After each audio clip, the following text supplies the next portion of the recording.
ನಮಸ್ತೆ. ನಾನು ನಿಮ್ಮ ಹರ್ಷ. ಕೆಲವರು ನನ್ನ ಹತ್ರ ನಾವು ಚಾರ್ಟ್ ಪ್ರಾಕ್ಟೀಸ್ ಮಾಡ್ತಾ ಇದ್ದೀವಿ, ಬಟ್ ನಮ್ಗೆ ಲಾಭ ಆಗ್ತಾಯಿಲ್ಲ. ಹೀಗೆ ಚಾರ್ಟ್ನ ಜಾಸ್ತಿ ಪ್ರಾಕ್ಟೀಸ್ ಮಾಡೋದ್ರಿಂದ ಲಾಭ ಆಗ್ತದೆ ಅಂದ್ಕೊಂಡು ಆ ಕಡೆ ಜಾಸ್ತಿ ಕಾನ್ಸಂಟ್ರೇಷನ್ ಮಾಡಲಿಕ್ಕಿರ್ತೀವಿ ಅಂತಂತಾರೆ. ಇನ್ನು ಕೆಲವರು ನಾವು ಇಂಡಿಕೇಟರ್ನ ಜಾಸ್ತಿ ಪ್ರಾಕ್ಟೀಸ್ ಮಾಡಕತ್ತೀವಿ. ಯಾಕಂದರೆ ಇಂಡಿಕೇಟರ್ ಒಂದ್ಸಲ ನಾವು ಕನ್ಫರ್ಮ್ ಆಗಿಬಿಟ್ರೆ, ಈ ಇಂಡಿಕೇಟರಿಂದ ನಮ್ಗೆ ಪರ್ಫೆಕ್ಟಾಗಿ ಸೆಟಪ್ ಆಗಿಬಿಟ್ರೆ ನಾವು ಪ್ರತಿದಿನ ದುಡ್ಡು ಮಾಡ್ಬೋದು. ಅದಕ್ಕೆ ಅದನ್ನು ಪ್ರಾಕ್ಟೀಸ್ ಮಾಡ್ತಾ ಇದ್ದೀವಿ. ಯಾವುದು ಸೂಕ್ತ ಅಂತ ಕೇಳ. ನಾನು ನಿಮಗೊಂದು ಕತೆ ಹೇಳ್ತೀನಿ. ಒಬ್ಬ ವ್ಯಕ್ತಿ ಇದ್ದ. ಅವನಿಗೆ ದೇವ್ರು ನೋಡ್ಕೊಂಡು ತುಂಬ ಆಸೆ. ದೇವ್ರು ನೋಡ್ಬೇಕು ಅಂದ್ಕೊಂಡು ಜಂಗಲ್ ಕಡೆಗೆ ಹೊರಟ. ಜಂಗಲ್ ಕಡೆ ಹೋಗ್ತಾ ಹೋಗ್ತಾ ಒಂದು ಗಿಡದ ಕೆಳಗೆ ಒಬ್ಬ ಸಾಧು ಕೂತಿದ್ದ. ಆ ಸಾಧುನ ಕೇಳಿದ, ನಾನು ದೇವ್ರು ನೋಡೋ ಆಸೆ ಅದ, ಏನು ಮಾಡಲಿ ಅಂತ. ಸಾಧು ಹೇಳಿದ, ಇಲ್ಲೇ ಪಕ್ಕದಲ್ಲೇ ಒಂದು ದೊಡ್ಡ ಗಿಡ ಅದ, ಆ ಗಿಡ ಕೆಳಗೆ ಕೂತ್ಕೊಂಡು ದೇವರ ನಾಮಸ್ಮರಣೆ ಮಾಡು ಅಂತ. ಆ ವ್ಯಕ್ತಿಗೆ ಅನಿಸ್ತು, ಇವನು ನಾಲೆಜ್ ಇಲ್ಲಿ ಹೋಗ ಅಂತ. ಸೀದಾ ಇವನು ಹೊರಟ, ದೊಡ್ಡ ಆಶ್ರಮಗಳಿಗೆ ಹೋದ. ಆಶ್ರಮಕ್ಕೆ ಹೋಗಿ ಅಲ್ಲಿ ಹಾವಭಾವ, ಅಲ್ಲಿಯ ಸ್ಟೈಲು ಇವು ಅನಿಸ್ತು. ಇಲ್ಲಿ ಬಂದುಬಿಟ್ರೆ ನಾನು ದೇವ್ರನ್ನ ಕಾಣ್ಬೋದು ಅಂತ. ಅಲ್ಲಿ ವೇದ, ಉಪನಿಷತ್ತು, ವ್ಯಾಸಂಗಗಳನ್ನೆಲ್ಲ ಮಾಡ್ತಾ ಹೊಂಟ. 12 ವರ್ಷ ಕಳೆದು ಹೋದು. ತುಂಬ ದೊಡ್ಡ ಪಂಡಿತ ಆದ.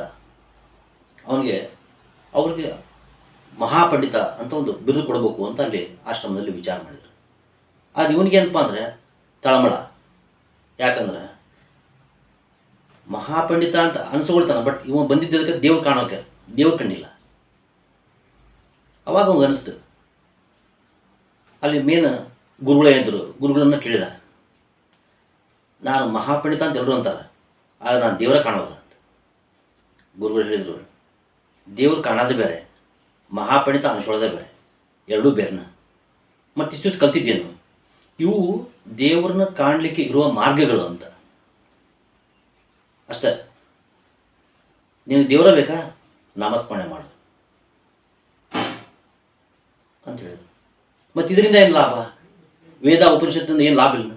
ಇದರಿಂದ ಅದ ನಿನ್ನಲ್ಲಿ ಜ್ಞಾನ ವೃದ್ಧಿ ಆಗ್ತದೆ. ಜ್ಞಾನ ವೃದ್ಧಿ ಆಗ್ತಾ ನೀನು ಭಗವಂತನಿಗೆ ನೀನು ಹೋಗ್ತಿದ್ದಿ. ಇಲ್ಲೂ ಹಾಗೆ ಭಗವಾನ್ ಬುದ್ಧ ಒಂದು ಕಡೆ ಹೇಳ್ತಾರೆ, ನೀ ಏನು ಹುಡುಕ್ತಿ ಅದೇ ನೀ ಸಿಗಲ್ಲ.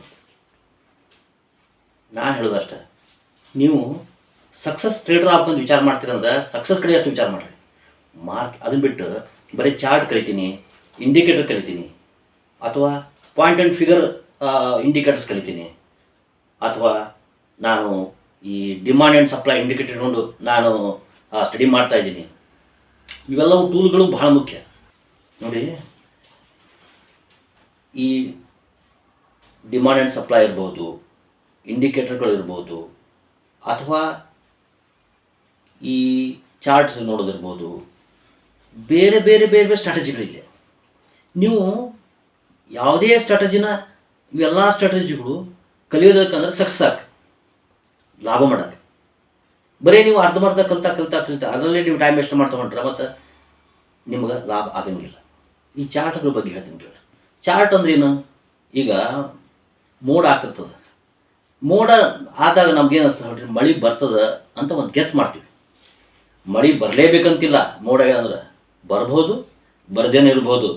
ಇದು ಹಂಗೆ ಚಾರ್ಟಲ್ಲಿ ನಿಮ್ಗೆ ಏನಾಗ್ತದೆ, ಶೋ ಆಗ್ತಿರ್ತದೆ. ಇನ್ನೇನಪ್ಪ, ಮಾರ್ಕೆಟ್ ಮೇಲೆ ಹೋಗ್ತದೋ ಅದು ಕೆಳಗೆ ಹೋಗ್ತದೆ, ಇಂಡಿಕೇಶನ್ ಶೋ ಆಗ್ತದೆ. ಹಂಗಂತದ ಗ್ಯಾರಂಟಿ ಅಲ್ಲ. ಯಾವುದೇ ಇಂಡಿಕೇಟರ್ ಅಷ್ಟೇ. ಇಂಡಿಕೇಟರ್ನಲ್ಲಿ ಇವು 99 ಇಂಡಿಕೇಟರ್ ಇಂಡಿಕೇಟರ್ ಎಲ್ಲವೂ ಲ್ಯಾಗಿಂಗ್ ಇಂಡಿಕೇಟರ್ಸ್. ಅವು ಆಮೇಲೆ ಶೋ ಮಾಡ್ತಾವೆ, ನಿಮ್ಗೆ ಸಡನ್ಲಿ ಶೋ ಆಗಂಗಿಲ್ಲ. ಹಂಗೆ ಕರೆಕ್ಟಾಗಿ ಅವು ಪರ್ಫೆಕ್ಟಾಗಿ ಶೋ ಮಾಡೋಂಗಿದ್ರೆ ಆ ಟ್ರೇಡಿಂಗ್ ವ್ಯೂನವ್ರು ಏನಿದ್ದಾರಲ್ಲ, ಆ ಆ್ಯಪ ತಯಾರು ಮಾಡ್ತಿರಲಿಲ್ಲ ಅವರು ತಾವ ಮನೆಯಾಗ ಇಟ್ಕೊಂಡು ತಾವ ದುಡ್ಡು ಮಾಡ್ತಿದ್ರು. ಅವರು ಪಬ್ಲಿಕ್ಕಿಗೆ ಬಿಡ್ತಿರ್ಲಿಲ್ಲ ಅವ್ರು ಆ್ಯಪ್ನ. ಯಾಕಂದ್ರೆ ಅವೆಲ್ಲ ಲ್ಯಾಗಿಂಗ್ ಇಂಡಿಕೇಟರ್ಸ್ಗಳಿಂದ ನಮಗೆ ಅರ್ಥ ಆಗ್ತದೆ ಏನಂತ, ಮಾರ್ಕೆಟ್ ಟ್ರೆಂಡ್ ಹಿಡಿಲಿಕ್ತದೆ, ಮಾರ್ಕೆಟ್ ಮೇಲೆ ಹೊಂಟೋದು ಕೆಳಗೆ ಹೊಂಟೋದು, ಒಂದು ಐಡಿಯಾ ಬರೋಕ್ಕೆ ಶುರು ಆಗ್ತದೆ. ಹಂಗಂದ ಅದ ಪರ್ಫೆಕ್ಟ್ ಅಲ್ಲ. ಬರೀ ನಾವು ಇಂಡಿಕೇಟರ್ ಹಾಕೋತೀವಿ, ಇಂಡಿಕೇಟರ್ ಚೆಕ್ ಮಾಡ್ಕೋತಾ ನೂರಾರು ಇಂಡಿಕೇಟರ್ ಬರ್ತಾವೆ. ಯಾವ ಇಂಡಿಕೇಟರ್ ನಾವು ಸೆಟ್ ಆಗ್ತದೆ ನೀವು ಚೆಕ್ ಮಾಡೋದು ಹೊಂಟ್ರೆ ವರ್ಷ ಇಡಲಿ ಬರೀ ಇಂಡಿಕೇಟರ್ ಚೆಕ್ ಮಾಡೋದಕ್ಕೆ ಟೈಮ್ ಕಳೆದು ಹೋಗ್ಬಿಡ್ತದೆ. ನೀವು ದುಡ್ಡು ಮಾಡೋದು ಯಾವಾಗ? ಆ ಕಾರಣಕ್ಕೆ ನೀವು ಸ್ಟಡಿ ಮಾಡ್ತಾ ಮಾಡ್ತಾ ಮಾಡ್ತಾ ಮಾರ್ಕೆಟ್ ಕಡೆ ಲಕ್ಷ್ಯ ಕೊಡ್ರಿ. ಮಾರ್ಕೆಟ್ನ ಮೂಮೆಂಟ್ ಹೆಂಗೆ ವರ್ಕ್ ಆಗ್ತದೆ, ಮಾರ್ಕೆಟ್ನ ಅತಿ ಮುಖ್ಯ ಯಾವುದು ಅಂತ ನಾನು ಹೇಳ್ತೀನಿ ನಿಮ್ಗೆ. ಪ್ಲ್ಯಾನಿಂಗ್ ಮತ್ತು ಎಕ್ಸಿಕ್ಯೂಷನ್, ನಿಮ್ಮ ಎಂಟ್ರಿ ಮತ್ತು ಎಕ್ಸಿಟ್ ಅದ ಮುಖ್ಯ ಇಲ್ಲಿ. ಇನ್ನೊಂದು ರಿಸ್ಕ್ ಮ್ಯಾನೇಜ್ಮೆಂಟ್. ಎಷ್ಟು ನಾನು ಲಾಸ್ ಹೊರಲಿಕ್ಕೆ ರೆಡಿ ಇದ್ದೀನಿ ಅಷ್ಟು ಅದನ್ನು ಮೊದಲು ನೀವು ತಿಳ್ಕೊಬೇಕು. ಅಷ್ಟು ತಲೆ ಇಟ್ಕೊಂಡು ನೀವು ಬೆಳಗ್ಗೆ ಆರ್ಡರ್ ಹಾಕ್ಬೇಕು. ಅವಾಗ ನಿಮ್ಗೇನಾಗ್ತದೆ, ಒಂದೆರಡು ಸಲ ಲಾಸ್ ಆದರೂ ಅಲ್ಟಿಮೇಟ್ಲಿ ನೀವು ಲಾಭದಾಗಿರ್ತೀರಿ. ಅವಾಗ ನಿಮಗೆ ಹೆಂಗೆ ನಿಮ್ಗೆ ಲಾಭ ಆಗ್ತಾ ಹೋಗ್ತದೆ, ಅವಾಗ ಕಾನ್ಫಿಡೆನ್ಸ್ ಜಾಸ್ತಿ ಆಗ್ತದೆ. ನೀವು ಕಾನ್ಸಂಟ್ರೇಷನ್ ಪ್ರತಿದಿನ ರೆಗ್ಯುಲರ್ ಆಗಿ ನೀವು ಎಂದೋ ಒಂದು ದಿವಸ ನೀವು ಟ್ರೇಡ್ ಮಾಡಿಬಿಟ್ರಿ ನಿಮಗೇನೂ ಅರ್ಥ ಆಗಲ್ಲ. ನೀವು ಪ್ರತಿದಿನ ಮಾಡ್ತಾ ಮಾಡ್ತಾ ಮಾಡ್ತಾ ನಿಮ್ಗೇನಾಗ್ತದೆ, ನಿಮ್ಗೆ ನಿಮ್ಮ ಐಸೈಟ್ಗೆ ಮಾರ್ಕೆಟ್ನ ಮೂಮೆಂಟ್ಸ್ಗಳು ಗೊತ್ತಾಗ್ತಾ ಹೋಗ್ತವೆ. ಮಾರ್ಕೆಟ್ ಯಾವ ಟ್ರೆಂಡ್ ಹಿಡ್ಲಿರ್ತದೆ, ಏನಾಗ್ತದೆ ನಿಮಗೆ ಗೊತ್ತಾಗ ಸೂಕ್ಷ್ಮವಾಗಿ ಅರ್ಥ ಆಗ್ತಾ ಹೋಗ್ತದೆ. ಅದ್ರ ಬೇಸ್ ಮೇಲೆ ನೀವು ಟ್ರೇಡ್ ಮಾಡೋಕ್ಕೆ ಶುರು ಮಾಡಿರಿ. ಎಲ್ಲವೂ ಕಲಿತಾ ನೀವು ಅರ್ಥ ಆಗ್ತದೆ. ಹಂಗೆ ಅಂದ್ಕೊಂಡು ಒಂದನ್ನೇ ನೀವು ಜೋತ್ ಬಿಟ್ಕೊಂಡು ಒಂದು ಚಾರ್ಟ್ ಕಲಿತಾ ಹೋಗ್ತೀನಿ ಅಂತ ವರ್ಷ ನೀವು ಚಾರ್ಟ್ ಕಲಿತಾ ಹೊಂಟ್ರೆ ಎಷ್ಟು ಕಲ್ತೀರಿ ನಿಮಗೆ ಮಾರ್ಕೆಟ್ ಅರ್ಥ ಆಗಬೇಕಲ್ಲ. ಮಾರ್ಕೆಟ್ ಪ್ರತಿದಿನ ತನ್ನ ಬಿಹೇವಿಯರ್ನ ಚೇಂಜ್ ಮಾಡ್ತದೆ. ಆ ಕಾರಣಕ್ಕೆ ಮಾರ್ಕೆಟ್ ಬಿಹೇವಿಯರ್ ಕಡೆ ಲಕ್ಷ್ಯ ಕೊಡ್ಬೇಕು. ನೀವು ಯಾವುದೇ ಇರ್ಬೋದು, ನೀವು ಕಲೀರಿ, ಯಾವುದೇ ಟೂಲ್ಸ್ಗಳಿರ್ಬೋದು. ಈಗ ಮಾರ್ಕೆಟಲ್ಲಿ ವಿಭಿನ್ನವಾದ ಟೂಲ್ಸ್ಗಳು, ವೆರೈಟಿ ಆಫ್ ಟೂಲ್ಸ್ಗಳು, ನೀವು ಎಲ್ಲವನ್ನೂ ಪ್ರಾಕ್ಟೀಸ್ ಮಾಡಿರಿ. ಬಟ್ ಅದ್ರ ಜೊತೆಗೆ ನೀವು ಮಾರ್ಕೆಟ್ ಕಡೆ ಕಾನ್ಸಂಟ್ರೇಷನ್ ಮಾಡಿ ನೀವು ಕೂತು ಡಿಸಿಪ್ಲಿನ್ ಆಗಿ ಟ್ರೇಡ್ ಮಾಡಬೇಕು. ಟ್ರೇಡ್ ಮಾಡ್ತಾ ಮಾಡ್ತಾನೆ ನಿಮ್ಗೆ ಅರ್ಥ ಆಗ್ತದೆ. ಅದನ್ನು ಯಾರು ನಿಮ್ಗೆ ಕಲಿಸ್ಕೊಡಂಗಿಲ್ಲ. ಅದಕ್ಕೆ ನಿಮ್ಮ ಇಂಟ್ಯೂಷನ್ ನಿಮ್ಗೆ ಕಲಿಸ್ಕೊಡ್ತದೆ. ನಿಮ್ಗೆ ಗೊತ್ತಾಗ್ತದೆ ಮುಂದೆ ನೀವು ಟ್ರೇಡ್ ಮಾಡ್ತಾ ಮಾಡ್ತಾ ಹೊಂಟಾಗ ನಿಮ್ಗೆ ಇಂಟ್ಯೂಷನ್ ಗೊತ್ತಾಗ್ತದೆ. ಓಕೆ, ನನಗಿದು ಸರಿ, ಇದು ತಪ್ಪು, ಮಾರ್ಕೆಟ್ ಯಾವ ಕಡೆ ಹೊಂಟದ, ನಿಮಗೆಲ್ಲ ಐಡಿಯಾ ಬರೋಕ್ಕೆ ಶುರು ಆಗ್ತದೆ. ಆ ಥರ ಮಾಡಿರಿ, ಅವಾಗ ನಿಮ್ಗೆ ಲಾಭ ಆಗ್ತದೆ. ಫ್ರೆಂಡ್ಸ್, ಇನ್ನೊಂದು ವಿಚಾರ, ನನಗೆ ತುಂಬ ಜನ ಜಾಸ್ತಿ ಪ್ರಶ್ನೆ ಕೇಳೋದು ಯಾವುದಪ್ಪ ಅಂದ್ರೆ, ನಾಳೆ ಮಾರ್ಕೆಟ್ ಏನಾಗ್ತದೆ, ಫ್ಯೂಚರಲ್ಲಿ ಮಾರ್ಕೆಟ್ ಏನಾಗ್ತದೆ ಅಂದ್ರೆ ಅದನ್ನ ಹೇಳ್ಬೋದು. ಯಾಕಂದ್ರೆ ಮಾರ್ಕೆಟ್ ಯಾವತ್ತು ಕನ್ಸಂಪ್ಷನ್ ಸ್ಟೋರಿ ಮೇಲೆ ನಿಂತಿರ್ತದೆ, ಪಾಪ್ಯುಲೇಷನ್ ಮೇಲೆ ನಿಂತಿರ್ತದೆ. ನೋಡಿರಿ, ಈಗ ನಮ್ಮದು ಭಾರತ ಸ್ವಾತಂತ್ರ್ಯ ಬಂದಾಗ ಒಂದು 30 ಕೋಟಿ ಆಸ್ಪಾಸಲ್ಲಿ ನಮ್ಮ ಜನಸಂಖ್ಯೆ ಇತ್ತು ನಮ್ಮ ದೇಶದ್ದು. ಈಗ ಎಷ್ಟಿದೆ? 140 ಕೋಟಿ ಅದು ಈಗ ಅಂದಾಜು. ಅಷ್ಟೊಂದು ಬೆಳೆದು ಹೋಗ್ಬಿಡ್ತೀವಿ. ಇನ್ನೊಂದು 10 ವರ್ಷ ಬಿಟ್ಟರೆ ಇನ್ನೂ ಜಾಸ್ತಿ ಆಗ್ತದೆ. ವರ್ಷ ಮದುವೆ ಆಗ್ತವೆ, ವರ್ಷ ಜೀವನ ಬೆಳೀತದೆ, ಮಕ್ಕಳು ಜಾಸ್ತಿ ಆಗ್ತವೆ. ಈಗ ಮೆಡಿಸಿನ್ಗಳು ಎಲ್ಲ ಇಂಪ್ರೂವ್ಮೆಂಟ್ ಆಗಿರೋದ್ರಿಂದ ಸಾವಿನ ಸಂಖ್ಯೆ ಕಮ್ಮಿ, ಹುಟ್ಟೋ ಸಂಖ್ಯೆ ಜಾಸ್ತಿ. ಇದ್ರ ಲೆಕ್ಕಾಚಾರ ಮಾಡಿದ್ರೆ ನಿಮಗೆ ಕನ್ಸಂಪ್ಷನ್ ಸ್ಟೋರಿ ಅಂತ ನಾವೇನು ಕರಿತೀವಿ ಇದು ಹೆಚ್ಚಾಗ್ತದೆ. ಮಾರ್ಕೆಟ್ ಹಿಂದೆ 10 ವರ್ಷದಿಂದ 8,000 ಇತ್ತು, ಈಗ ಸೆನ್ಸೆಕ್ಸ್ 70,000 ನಡೀತದೆ. ಮುಂದೆ ಇನ್ನೊಂದು 10 ವರ್ಷ ಹೋದರೆ 2 ಲಕ್ಷ ನೀವು ನೋಡ್ಬೋದು. ಮಾರ್ಕೆಟ್ ಯಾವತ್ತೂ ಕೆಳಗೆ ಬರೋಂಗಿಲ್ಲ. ಮಾರ್ಕೆಟ್ ಕರೆಕ್ಷನ್ನಲ್ಲಿ ಕೆಳಗೆ ಬರ್ತದೆ, ಬಟ್ ಮಾರ್ಕೆಟ್ ಮೇಲೆ ಹೋಗ್ತಿರ್ತದೆ. ಇನ್ಫ್ರಾಸ್ಟ್ರಕ್ಚರ್ ಬೆಳೀತಿರ್ತದೆ, ಈ ಟೆಕ್ನಾಲಜಿ ಬೆಳೀತಿರ್ತದೆ, ಎಲ್ಲವೂ ಬೆಳಿತಾವೆ. ನೀವು ಅದು ಬೆಳೆಯಂಗಿಲ್ಲ, ಇದು ಒಂದಕ್ಕೊಂದಕ್ಕೆ ಕೋರಿಲೇಟೆಡ್ ಅದ. ಪ್ರತಿ ಸೆಕ್ಟರ್ಗಳು ಹಂಗೆ, ಒಂದು ಸೆಕ್ಟರ್ ಇನ್ನೊಂದು ಸೆಕ್ಟರ್ಗೆ ಕೋರಿಲೇಟೆಡ್ ಇರೋದ್ರಿಂದ ಎಲ್ಲ ಸೆಕ್ಟರ್ಗಳು ಬೆಳಿತಾವೆ. ಅದು ಬೆಳೆಯಂಗಿಲ್ಲ, ಇದು ಬೆಳೆಯಂಗಿಲ್ಲ ಅಂತಿಲ್ಲ, ಎಲ್ಲವೂ ಬೆಳಿತಾವೆ. ಹೀಗಾಗಿ ಎಲ್ಲ ಬೆಳೆಯೋದ್ರಿಂದ ಮಾರ್ಕೆಟ್ ಮೇಲೆ ಹೋಗ್ತಿರ್ತದೆ.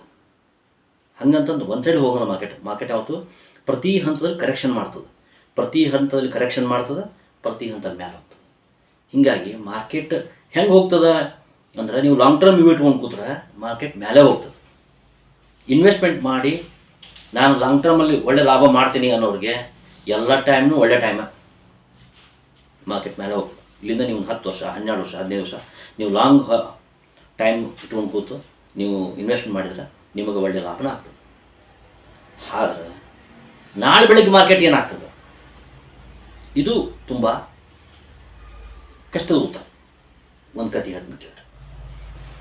ಒಂದು ಊರಲ್ಲಿ ಒಬ್ಬ ಸೇಟ್ ಇದ್ದ. ಆ ಊರಿಗೆ ಆ ಸೇಟ್ ತುಂಬ ಶ್ರೀಮಂತ. ಆ ಸೇಟನ್ಗೆ ಏನಂದ್ರೆ, ಇವತ್ತು ನಾವು ಊರಿಗೆ ದೊಡ್ಡ ಶ್ರೀಮಂತ, ನಾಳೆ ಏನಾಗ್ತದೇನು, ನಾಳೆ ಏನಾದ್ರೆ ನನ್ನ ಮಕ್ಕಳ ಗತಿ ಏನು, ಮೊಮ್ಮಕ್ಕಳ ಗತಿ ಏನು, ನನ್ನ ಶ್ರೀಮಂತಿ ವಿಚಾರಗಳೇನು, ನನ್ನ ಶ್ರೀಮಂತಿ ಕಮ್ಮಿ ಆಗ್ತದೋ ಹೆಂಗು, ಅಥವಾ ವರ್ಷದಿಂದ ವರ್ಷಕ್ಕೆ ನನ್ನ ಟರ್ನ್ ಜಾಸ್ತಿ ಆಗ್ತೋ ಹೆಂಗು, ಇದನ್ನೇ ವಿಚಾರ ಮಾಡ್ತಾ ಇದ್ದ. ಇದನ್ನೇ ವಿಚಾರ ಮಾಡ್ತಾ ಸರಿ ನಿದ್ದೆ ಬರ್ತಿರಲಿಲ್ಲ ಟೆನ್ಷನ್ಗೆ. ಒಂದಿನ ಆ ಊರಿಗೆ ಒಬ್ಬರು ಗುರುಗಳು ಬಂದರು. ಅವ್ರನ್ನ ಬೆಟ್ಟಾಲಿಕ್ಕೆ ಹೋದ. ಅವ್ರಿಗೆ ತನ್ನ ಸಮಸ್ಯೆ ಹೇಳ್ಕೊಂಡ. ಗುರುಗಳು ಹೇಳಿದರು, ಈ ಊರಲ್ಲಿ ಗುಡಿಯ ಹತ್ತಿರ ಒಂದು ಬಡ ಹೆಣ್ಮಗಳು ಇದ್ದಾಳೆ, ಒಂದು ಗುಡಿಸ್ಲ ಇಟ್ಕೊಂಡು ಒಬ್ಬ ಬದುಕಿ. ಆ ಮುದುಕಿ ನೋಡಿ ಬೆಟ್ಟ, ಆ ಮುದುಕಿಗೆ 1 kg ಅಕ್ಕಿ ದಾನ ಮಾಡು, ನಿನ್ನ ಸಮಸ್ಯೆಗೆ ಪರಿಹಾರ ಸಿಗ್ತದೆ ಅಂದರು. ಇಷ್ಟೇನಾ ಅಂತ ಅಂದ್ಕೊಂಡೆ. ಬಡ ಬಡ ಆಳಿಗೆ ಒಂದು ಫೋನ್ ಮಾಡಿದ, ಮನೆಯಿಂದ 1 ಚೀಲ ಅಕ್ಕಿ ತೊಗೊಂಬ ಅಂತ ಹೇಳಿದ. ಗುರುಗಳು ಹೇಳಿದ್ರು 1 kg ಅಕ್ಕಿ.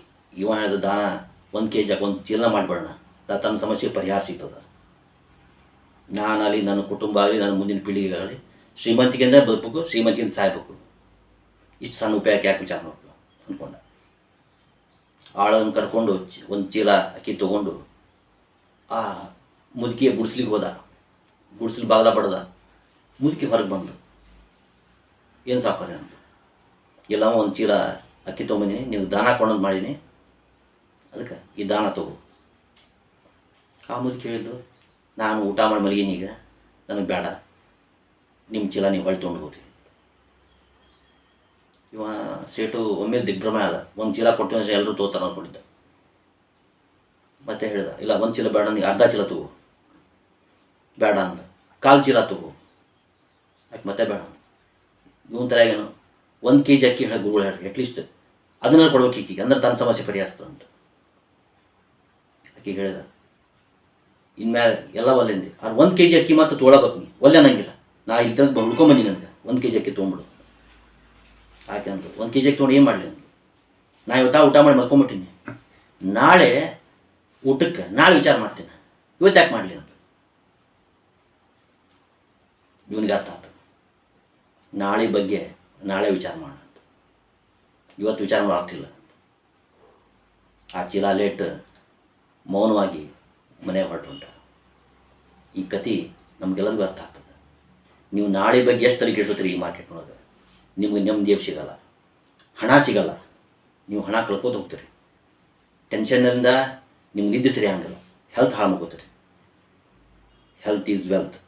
ಮೊದಲು ನಮ್ಮನ್ನು ನಾವು ಕಾಪಾಡ್ಕೋಬೇಕು.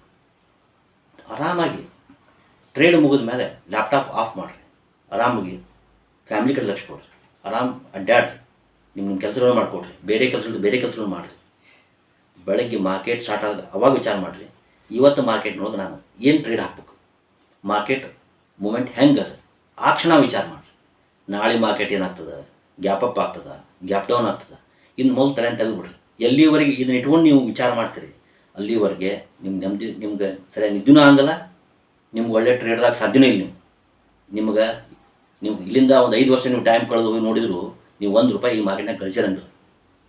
ಆ ಕಾರಣಕ್ಕೆ ದಯವಿಟ್ಟು ಒಬ್ಬ ಸಕ್ಸಸ್ಫುಲ್ ಟ್ರೇಡರ್ ಆಗಲಿ. ನೀವು ಸಕ್ಸಸ್ ಹೊಂದಿದ್ರೆ ನೀವಾಗಲಿ, ನಿಮ್ಮ ಪರಿವಾರದಾಗಲಿ, ನಿಮ್ಮ ಫ್ರೆಂಡ್ಸ್ ಆಗಲಿ ಎಲ್ಲರೂ ಸಹಿತ ಖುಷಿ ಪಡ್ತಾರೆ ನಿಮ್ಮನ್ನು ನೋಡಿ. ಎಲ್ಲರೂ ನಿಮ್ಮನ್ನು ಫಾಲೋ ಮಾಡಿ ವಿಚಾರ ಮಾಡ್ತಾರೆ. ಆ ಕಾರಣಕ್ಕೆ ನೀವು ಸಕ್ಸಸ್ಫುಲ್ ಟ್ರೇಡರ್ ಆಗಬೇಕು, ಅದು ನನ್ನ ಆಸೆ. ಅದಕ್ಕೆ ವಿಡಿಯೋ ಮಾಡಿ. ನಾ ಮಾಡಿದ ವಿಡಿಯೋ ನಿಮ್ಗೆ ಇಷ್ಟ ಆಗಿದ್ರೆ ಲೈಕ್ ಮಾಡಿರಿ, ಶೇರ್ ಮಾಡಿರಿ, ಸಬ್ಸ್ಕ್ರೈಬ್ ಮಾಡಿ. ನಮಸ್ತೆ.